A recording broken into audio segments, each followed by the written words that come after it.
Some things can't be explained, some events will haunt you forever, and some secrets should never be uncovered. These are the stories that has no answers. Today, I have collected some 3 true horror stories for you. Watch till the end and hit that subscriber button. Now turn off the lights and let's get started.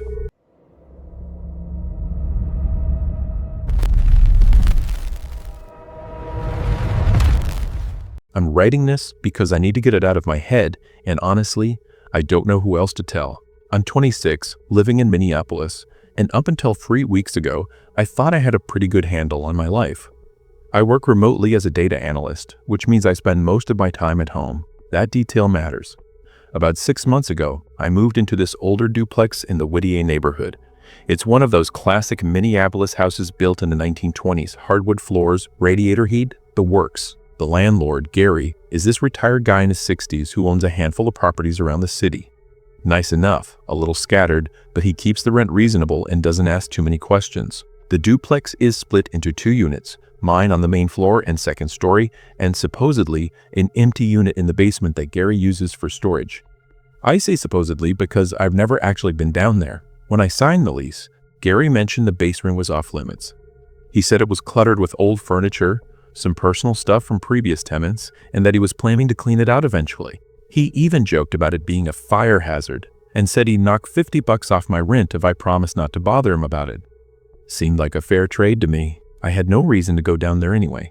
The door to the basement is in my kitchen, right next to the pantry. It's one of those old wooden doors with peeling white paint and a brass knob that's probably older than I am. Gary installed a deadbolt on it from my side, which I thought was weird at first, but he explained it was to keep people from accessing the basement from my unit without permission. I locked it the day I moved in and basically forgot about it.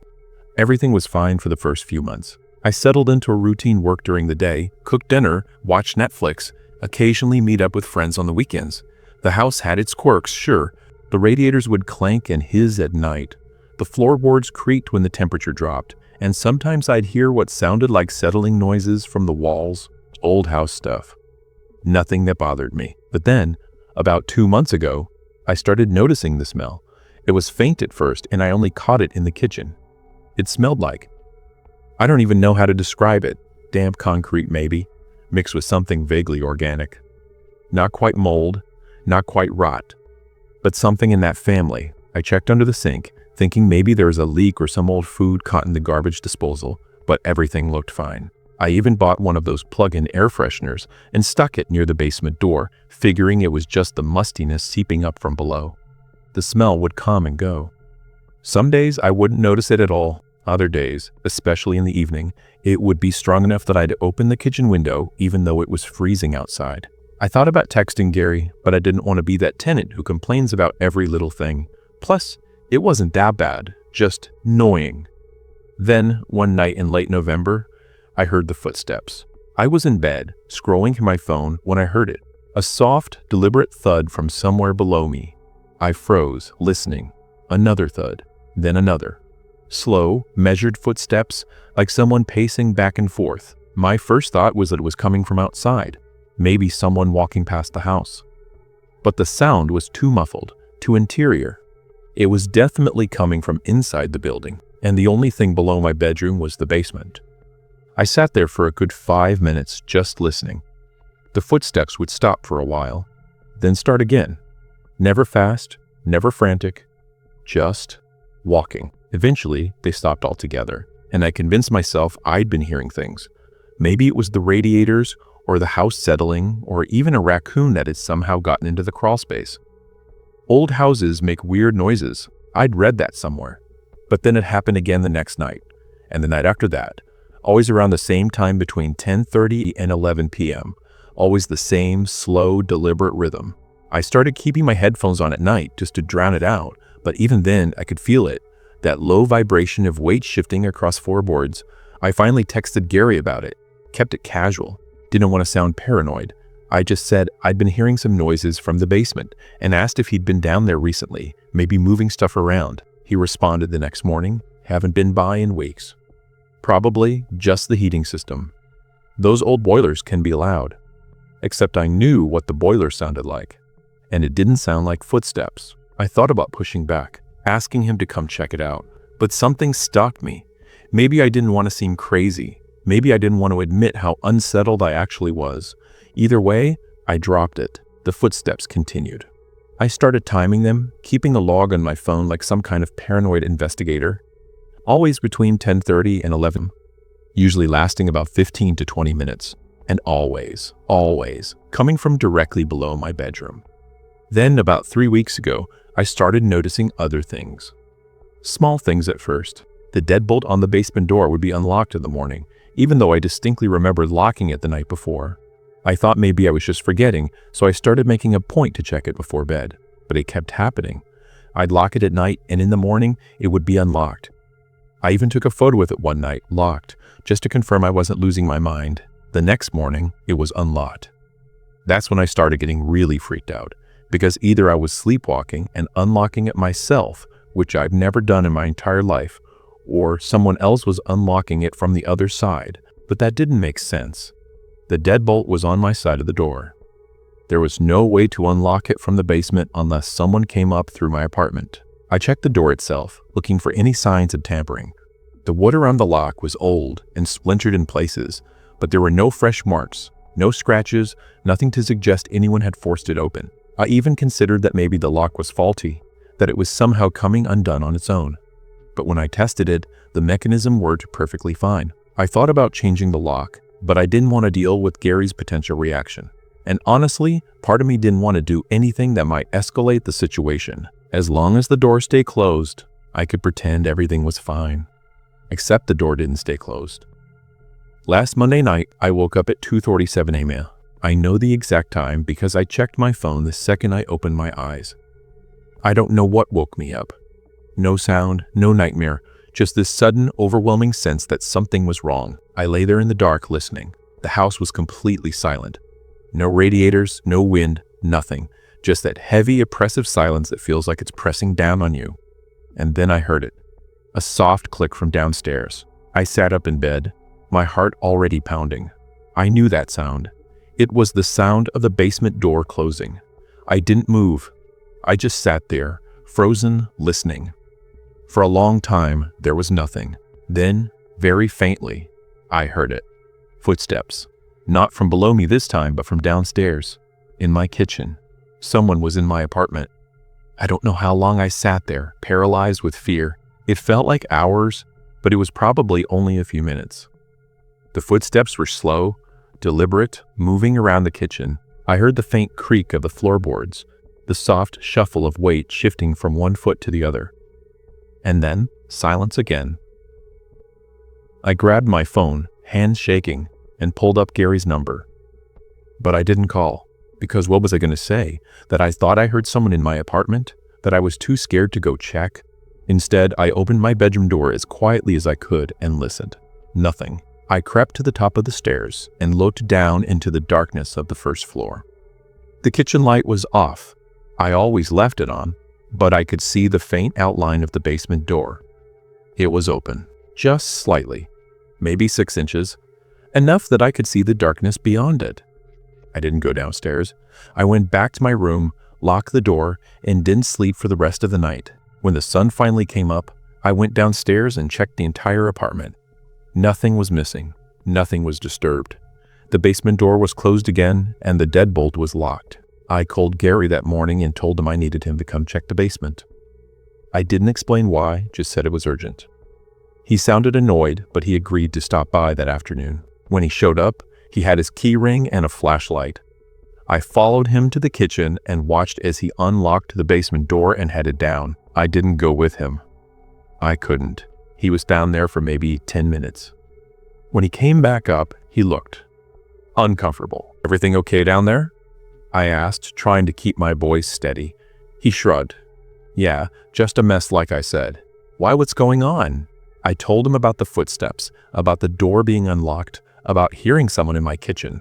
I didn't mention the door being open at 2:47 a.m. because I didn't want him to think I was completely losing it. He listened, nodding occasionally, but I could tell he didn't believe me. "Look," he said finally, "I'll be honest with you. The basement's been locked up for months. There's no way anyone's getting in or out of there. And even if they did, they'd have to go through your apartment to do it." "You've been under a lot of stress lately?" I wanted to scream, but I just nodded. "I'll tell you what," he said. "I'll have someone come out and check the furnace, make sure there's nothing weird going on with the heating system. Sometimes those old units can make all kinds of noise. And if it makes you feel better, I'll put a new lock on the basement door. Something sturdier." He left shortly after that, and I felt like an idiot. Maybe he was right. Maybe I was just stressed. Maybe I was hearing things, imagining things. But then, 2 nights ago, I found the photos. I was cleaning out my phone, deleting old screenshots and duplicates when I noticed something in my camera roll. There were 3 photos I didn't remember taking. All of them were time-stamped at 3:12 a.m. from the night I'd heard someone in my kitchen. The first photo was of my bedroom ceiling, just a dark, blurry shot, like I'd accidentally opened the camera. The second photo was of my hallway, looking toward the stairs. Also blurry, but you could make out the faint outline of the railing. The third photo was of the basement door. It was wide open, and standing in the doorway, barely visible in the darkness, was the silhouette of a person. I stared at that photo for I don't know how long. I zoomed in, tried to make out details, but the image was too dark, too grainy. All I could see was the vague shape of a head, shoulders, and what might have been an arm. I have no memory of taking those photos. None. And I sure as hell didn't go downstairs that night. I called Gary yesterday and told him I was breaking my lease. He tried to talk me out of it, said he'd waive next month's rent. But I didn't care. I've already started packing. I don't know who or what was in that basement. And honestly, I don't want to know. I just want out.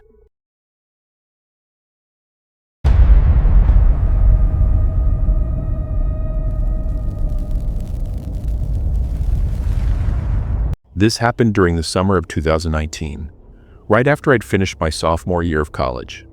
My roommate Jake and I had been planning a camping trip to the Adirondacks for months.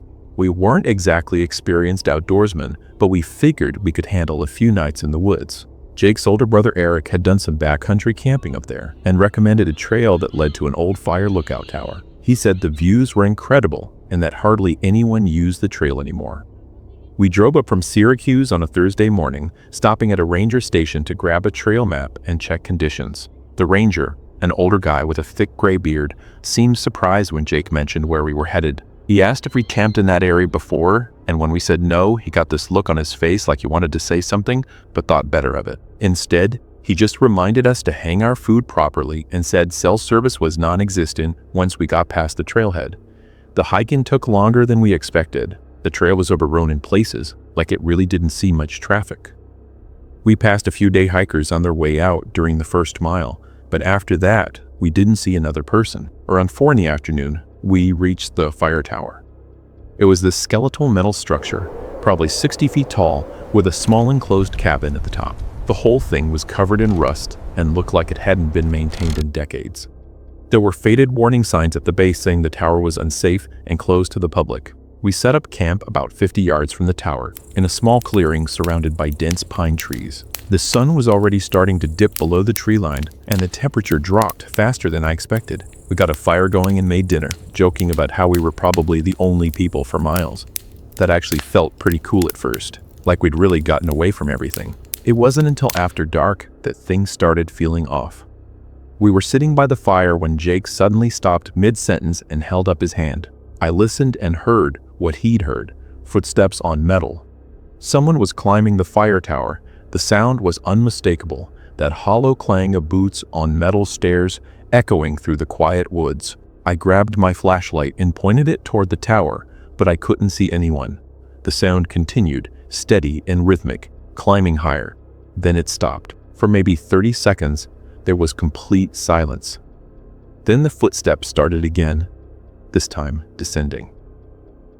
Jake whispered that maybe it was another camper, someone who'd arrived after dark, but we hadn't seen any other tents or gear near the tower, and why would someone climb a condemned structure in complete darkness? We kept our eyes on the tower, waiting to see who emerged, but no one did. The footsteps reached the bottom and then just stopped. We convinced ourselves it was probably an animal, maybe a porcupine or raccoon rattling the structure somehow. It sounded stupid even as we said it, but neither of us wanted to acknowledge how unsettling it actually was. We stayed up later than planned, keeping the fire going, and eventually crawled into our tent around midnight. I woke up around 3 in the morning needing to piss. I lay there for a few minutes, debating whether to just hold it until sunrise, but finally unzipped the tent and stepped outside. Our fire had died down to glowing embers. The moon was bright enough that I didn't need my flashlight at first. That's when I noticed the light in the fire tower cabin. It was faint, like a candle or a weak flashlight moving slowly around inside the glass-walled room at the top. I stood there frozen, watching it. My first rational thought was that someone really had climbed up there. Maybe a ranger checking on something. But at 3 in the morning, and we definitely would have heard them climb up. I woke Jake up and showed him. He saw it too. We both just stared at that light for what felt like forever, neither of us saying what we were both thinking. Then Jake did something I didn't expect. He called out, not loud, but loud enough. "Hello? Is someone up there?" The light immediately went out. Complete darkness. We waited, listening for footsteps on the stairs, but heard nothing. Jake called out again, asking if whoever was up there needed help. Still nothing. We grabbed our flashlights and approached the tower slowly. When we got to the base and shined our lights up, we could see the cabin was empty. The door was even padlocked from the outside. That's when I noticed something else. The metal stairs were covered in a thin layer of rust and dirt. You could see our footprints from earlier when we briefly examined the tower in daylight, but there were no other prints. No one had climbed those stairs. We went back to our tent, but neither of us slept. We kept the flashlights on and just waited for sunrise. Around 5:30, when the sky started getting light, Jake suggested we pack up and leave. I didn't argue. We broke camp in record time and were on the trail by 6. On the hike out, we ran into the same ranger from the day before. He was doing an early morning patrol and seemed genuinely surprised to see us leaving so soon. When Jake mentioned we'd heard someone at the tower during the night, the ranger's expression changed. He didn't seem surprised exactly, more resigned. He told us that the tower had been closed for 15 years, ever since a fire spotter named Martin Kelsch died up there. Apparently, Kelsch had a heart attack while on duty and wasn't found for 3 days. The ranger said some people reported strange things near that tower, which is why the trail didn't get maintained anymore. The Forest Service just let it fade into obscurity. I've tried to rationalize what we experienced. Maybe the footsteps were thermal expansion of the metal as temperatures changed. Maybe the light was reflection from our campfire or some kind of atmospheric phenomenon. Maybe the ranger was just messing with us, and the whole Martin Kelsch story was local folklore he told to scare campers. But I keep coming back to one detail I can't explain. When we were packing up our tent that morning in the dim light, I found something that hadn't been there the night before. Sitting on a rock near our campfire was an old-style metal thermos, the kind you don't really see anymore. It was scratched and dented, and when I picked it up, it was still warm. I didn't mention it to Jake. I just left it there and finished packing.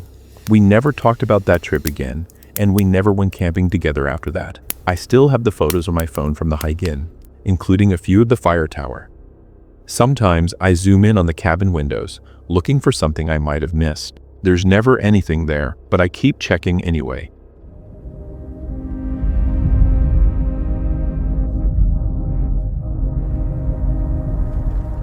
I used to drive long haul for a regional freight company out of Denver. Nothing glamorous, just moving pallets of dry goods between distribution centers across Wyoming, Nebraska, and Colorado. The pay was decent, and I liked the solitude. After my divorce, being alone with my thoughts for 8 or 10 hours at a time actually felt therapeutic. This happened in late October, about 2 years ago. I'd picked up a load in Cheyenne and was headed back to Denver on I-25. It was a Sunday night, around 11:00 p.m., and traffic was practically non-existent. The stretch between Cheyenne and Fort Collins is mostly empty ranchland, long, flat, and dark. I'd driven it hundreds of times. About 30 miles south of the Wyoming border, my check engine light came on. The truck was running fine, no strange sounds or loss of power, but company policy was clear: pull over and assess. I wasn't thrilled about it, but I found a spot on the shoulder, threw on my hazards, and grabbed my flashlight. I popped the hood and checked the basics. Everything looked normal. Oil level was fine, no leaks, no smoke. I figured it was probably a sensor issue. I decided to call it in and let dispatch know I might need a tow. But when I pulled out my phone, I had 0 bars. Not unusual out there, but frustrating. That's when I noticed the car. It was parked maybe 200 yards behind me on the shoulder, headlights off. I hadn't seen it pull up. In fact, I was pretty sure it hadn't been there when I stopped. It was a dark sedan, older model, hard to make out details in the dark. I stared at it for a while, waiting to see if anyone got out or if the lights would turn on. But nothing happened. I told myself it was just another breakdown. Maybe they were waiting for a tow too, but something about it bothered me. The highway was completely empty.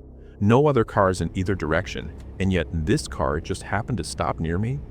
I closed the hood and climbed back into the cab. I tried my phone again, still no signal. I started the truck, and thankfully it turned over without issue. The check engine light stayed on, but everything else seemed fine. I put it in gear and pulled back onto the highway. I kept checking my mirrors. The car was still there, sitting dark on the shoulder.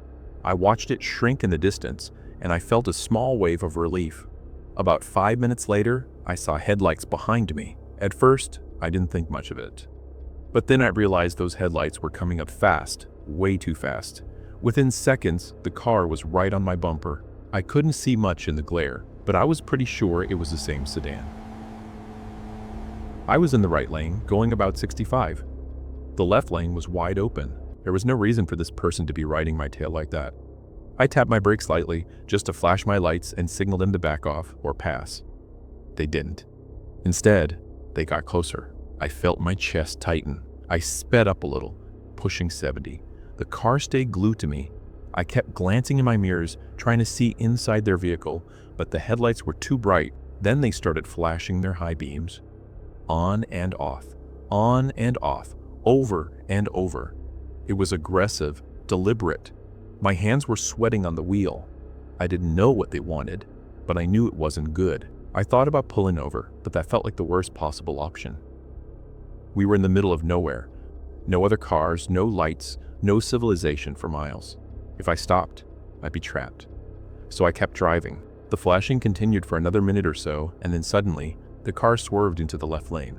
I thought they were finally going to pass me, but instead, they pulled up alongside and matched my speed. I glanced over.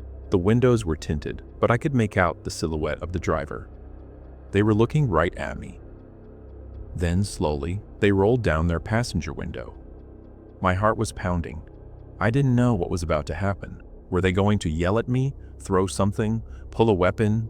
But they just stared, and then they started drifting into my lane. I honked and swerved right, almost clipping the shoulder. The car corrected and fell back behind me again. I was shaking. This wasn't road rage. This was something else. I grabbed my phone, even though I knew it was useless. Still no signal. I thought about the CB radio, but I hadn't used it in months and wasn't even sure it worked.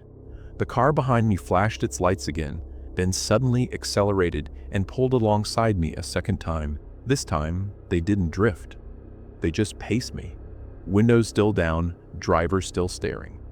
I couldn't take it anymore. I slammed on the brakes. The truck lurched, and the car shot past me. I watched their taillights pull ahead, expecting them to disappear down the highway, but instead, they slowed down.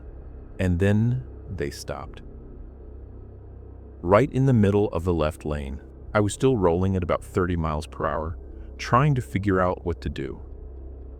The car just sat there, brake lights glowing red. I moved into the right lane and started to pass them, and that's when they suddenly reversed. They came at me backwards, fast, and I had to swerve onto the shoulder to avoid getting hit. Gravel crunched under my tires, and the truck fishtailed slightly before I regained control. I didn't stop. I floored it.